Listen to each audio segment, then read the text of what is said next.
दोस्तों नमस्ते। आज हम बात करेंगे क्रिकेट की। और आप बोलोगे क्रिकेट की बात क्यों करनी है, तो क्रिकेट की बात करेंगे बाज़ार के साथ। व्हाट इज़ द सिग्निफिकेंस कि क्रिकेट और बाज़ार में क्या साम्य है। तो अगर आप देखेंगे क्रिकेट और बाज़ार में बहुत सारी समानताएं हैं, और इतनी समानता है साहब कि आज आपको मज़ा आ जाएगा इन समानताओं को देख के। अब अगर आप देखेंगे cricket is always a very confusing game, very simple game, but cricket में क्या होगा that nobody knows, very volatile. कौन सा प्लेयर चलेगा, कौन सा नहीं चलेगा, कौन 50 मारेगा, कौन सेंचुरी करेगा, कौन अच्छे विकेट लेगा, दैट नो बडी नोज। आज किसका दिन है, nobody knows. It's very very confusing and you just enjoy it. Why? Because it is having lot of uncertainty. एक बात मैं वापस मैं इस पॉइंट पे आ रहा हूँ, आप इसको इसीलिए सिर्फ एंजॉय करते हो साहब बिकॉज इसमें बहुत सारी अनसर्टेनिटी है। अगर इसमें अनसर्टेनिटी नहीं होती तो शायद आप क्रिकेट को जो है, या फुटबॉल को, या दुनिया की किसी भी गेम को आप उसको एंजॉय नहीं कर सकते थे। तो that means you enjoy the game because of uncertainty and it makes you excited, right. But still and उसमें अनसर्टेनिटी रहने के बावजूद आपको वो बहुत अच्छा लगता है। ये एक बहुत इंपॉर्टेंट चीज़ है जो आप वहाँ पे मार्क कीजिएगा। बट इसमें क्रिकेट का क्या संबंध है, तो वापस मैं आ रहा हूँ। तो बाजार में भी जो है बहुत सारी अनसर्टिनिटी रहती है शॉर्ट टर्म में, लेकिन लॉन्ग टर्म में सब बाजार में सर्टिनिटी दिखती है। कैसे दिखती है? सेम ऐसे क्रिकेट में अनसर्टिनिटी तो रहती है, लेकिन सर्टिनिटी कहीं ना कहीं लगता है कि मेरे देश की टीम जीतनी चाहिए। और चूंकि वो देश की टीम काफ़ी बैलेंस्ड होती है, मतलब आपके टीम में बॉलर्स रहते हैं, बैट्समैन रहते हैं, स्कीपर रहते हैं, फील्डर रहता, कोच रहता है, so it's a complete team. और वो टीम रहने के वजह से होता है कैसा बेसिकली कि आपको समझ में आता है कि ये टीम की वजह से मेरा जो गेम है, मेरी जो देश की टीम जो है वो गेम जीतने वाली है। सेम साहब अगर आपको अपना वेल्थ मैनेजमेंट सही करना है, आपका अगर पोर्टफोलियो सही करना है, तो आपके पोर्टफोलियो में सब कुछ रहना चाहिए। आपके पोर्टफोलियो में बॉन्ड्स रहने चाहिए, आपके पोर्टफोलियो में इक्विटी रहना चाहिए, आपके पोर्टफोलियो में रियल एस्टेट रहना चाहिए, आपके पोर्टफोलियो में फिक्स डिपॉजिट्स रहना चाहिए, आपके पोर्टफोलियो में लाइक कमोडिटीज़ रहनी चाहिए, आपके पोर्टफोलियो में म्यूचुअल फंड रहना चाहिए, आपके पोर्टफोलियो में एफडीज रहना चाहिए। सो जब ये सारी के सारे प्रोडक्ट्स एक साथ आएंगे तब जाकर आपका जो है टीम कंप्लीट होगा। अगर कोई ये बोले कि मेरी टीम में सिर्फ रियल एस्टेट रहे, सिर्फ म्यूचुअल फंड रहे, सिर्फ इक्विटी स्टॉक रहे, सिर्फ बॉन्ड्स रहे, सिर्फ कमोडिटी रहे, सिर्फ एफडी रहे, सब नहीं होगा, नहीं होगा, ऑनेस्टली नहीं होगा। बिकॉज ऐसे से तो एक विनिंग टीम ही खड़ी नहीं होगी साहब, राइट। सो पोर्टफोलियो का मतलब होता है कि अच्छी टीम का मतलब होता है जीतने वाली टीम का मतलब होता है सारा कॉम्बिनेशन एक साथ सही तरीके से हो।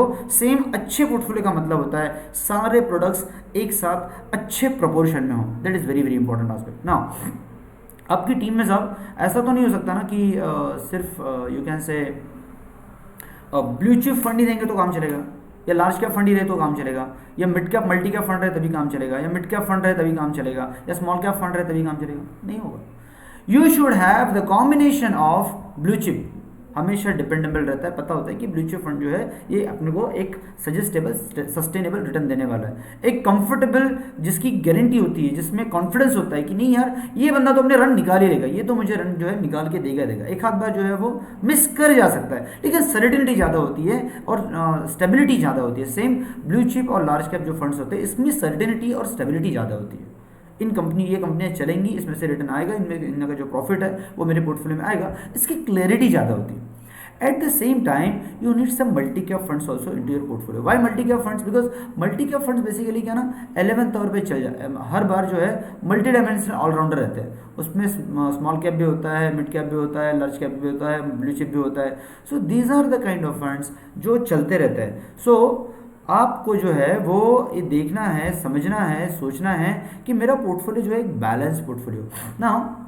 आप बोलेगा सब मिड कैप क्यों चाहिए? सब मिड कैप के अलावा तो रन का स्पीड नहीं बढ़ेगा ना आपका। अगर आपको रिटर्न का स्पीड बढ़ाना है, आपको अगर आपके पोर्टफोलियो में वैल्यूएशन का स्पीड बढ़ाना है, आपको प्रॉफिट का स्पीड बढ़ाना है, तो सब आपको मिड कैप लगेगा। आपको eight the same time small cap भी लगेगा, because you never know, small cap बहुत अच्छे से चलते हैं, बहुत अच्छे। जब रन निकालते हैं तब धुआंधार रन निकालते हैं साहब। तो इससे क्या होता है, आपके पोर्टफोलियो का एवरेज रिटर्न बढ़ जाता है। और एक चीज़ साहब, ये जो आपको ब्लू चिप, ये लार्ज कैप, ये मल्टी कैप जो दिख रहे हैं ना साहब, ये कभी ना कभी स्मॉल कैप थे।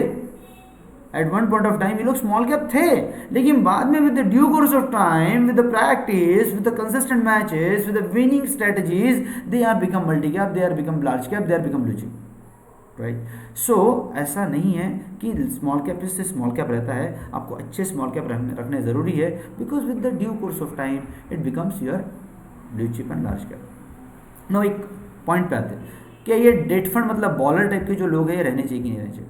सब ये बॉलर्स भी रहने चाहिए, क्यों रहने चाहिए? सब फंडा एकदम सिंपल है। अगर बॉलर आपके इसमें नहीं रहेगा तो आपसे बिना बॉलर के मैच कैसे जीतोगे साहब? आपसे बैट्समैन बोले कि पूरे के पूरे 11 बैट्समैन में उतारता हूँ और सिर्फ वो धुआंधार बैट्समैन बैटिंग करेंगे और बोले कि मैं मेरे पास तो बॉलर ही नहीं है, तो सामने वाली टीम को आपको धो डालेगी सब, right? So you should have date funds, you should have date funds, you should have ultra short term funds, you should have overnight fund. आज की तारीख में हम लोग अल्ट्रा शॉर्ट टर्म इसलिए नहीं बोल रहे बिकॉज बाजार में बहुत सारी तकलीफें हैं, लेकिन ये तकलीफें थोड़े दिनों की है जो कि चले जाएगी सब।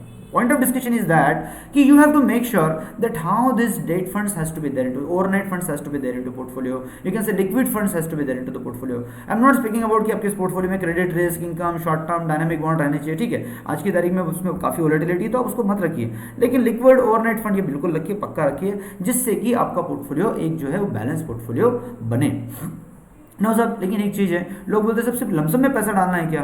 अगर सिर्फ लमसम में पैसा डालना है तो उसमें ही प्रॉफिट मिलने वाला है क्या? नहीं sir, you have to make sure कि लमसम के साथ साथ आपके पास जो है वो आपके पास सिंगल भी रहनी चाहिए। क्यों? बिकॉज सिंगल छोटी छोटी एसआईपी जो ज़रूरी है और इससे एक बड़ा स्कोर खड़ा करने में आपको मदद मिलती है। लेकिन जब भी बाजार गिरता है, जब भी आपको लूज बॉल मिलता है तो आपको 4 रन भी निकाल सकते हो, राइट? जब भी आपको लूज बॉल मिलता है आप 6 रन भी निकाल सकते हो। So whenever the market is bad, whenever the market is falling, you make sure that आपने चौके छक्के लगाने सब।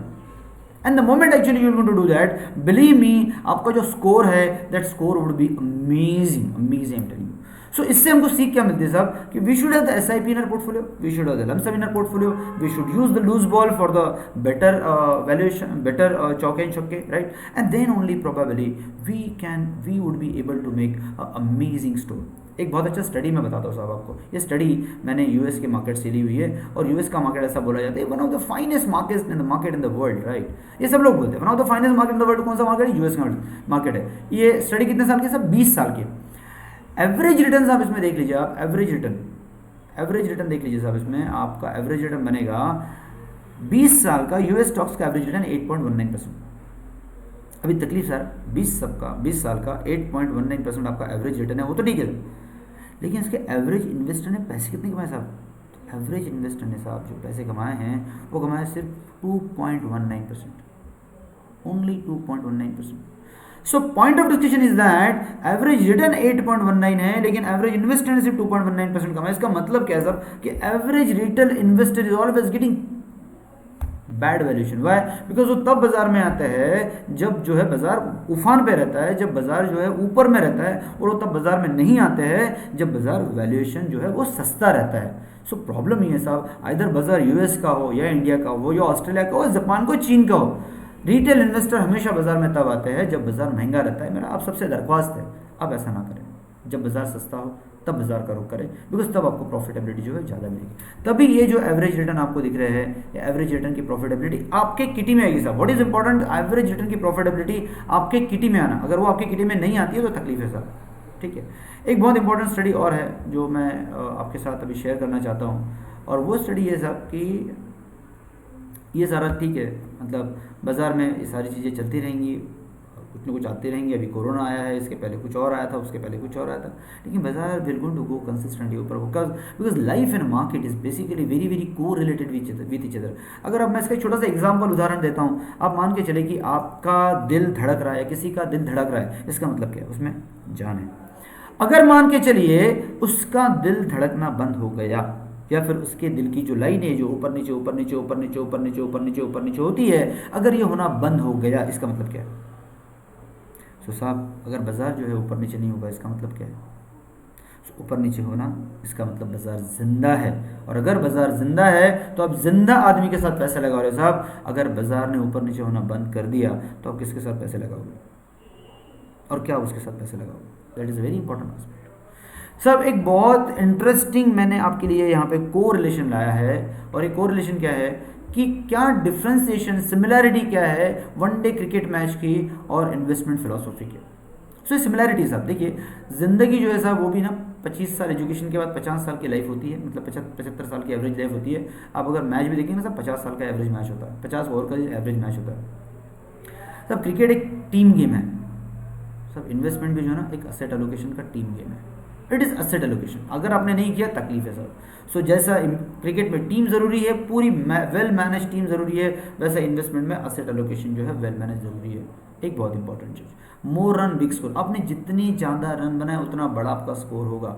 Same more saving bigger wealth, जितना आप सेविंग करोगे सब उतना बड़ा आपका वेल्थ क्रिएट होगा। As simple as it is. तब एक बहुत इंपॉर्टेंट चीज़ है यहाँ पे कि more wicket in hand, chances of building the big score is very big. आपके पास जितनी हैंड्स में विकेट्स रहेंगी आप उतनी एग्रेसिवली खेलोगे, और जितना एग्रेसिवली खेलोगे उतना एग्रेसिवली आप जो है अच्छे से रन बना पाओगे, because batsman are well trained. Same सब life less expenses, chances of building wealth is big. आपने जितने खर्चे कम किए, अभी तो वैसे भी खर्चे काफ़ी सारे कम हो गए सब, लेकिन जो खर्चे कम होंगे उससे से थोड़ी सी कमाई भी कम हो गई है। बट जब भी अगली बार आप सेविंग करें, make sure that you should have 30% of the money in your savings, in your wealth creation. इससे कोरोना से हमको ये सीख तो पक्का मिल गई है कि हम लोगों ने सेविंग पक्का करना चाहिए, और हमने हमारे बिजनेस को जो है वो सेविंग के साथ कनेक्ट नहीं करना चाहिए। ऑलवेज मेक श्योर आपके बिजनेस के अर्निंग्स का, आपके प्रॉफिट्स के अर्निंग्स का, आपके सैलरी के अर्निंग्स का 20 to 30% should go into savings. वैसे भी आप देखिए पिछले 10 सालों में 34% का सेविंग रेट जो है 19% पे आ गया है, और ये भारत के लिए बहुत बुरी खबर है। It's not a very good खबर for, it's not a very good news for India. So make sure how we can have the more savings. एक बहुत इंपॉर्टेंट चीज, big score winning more is probable.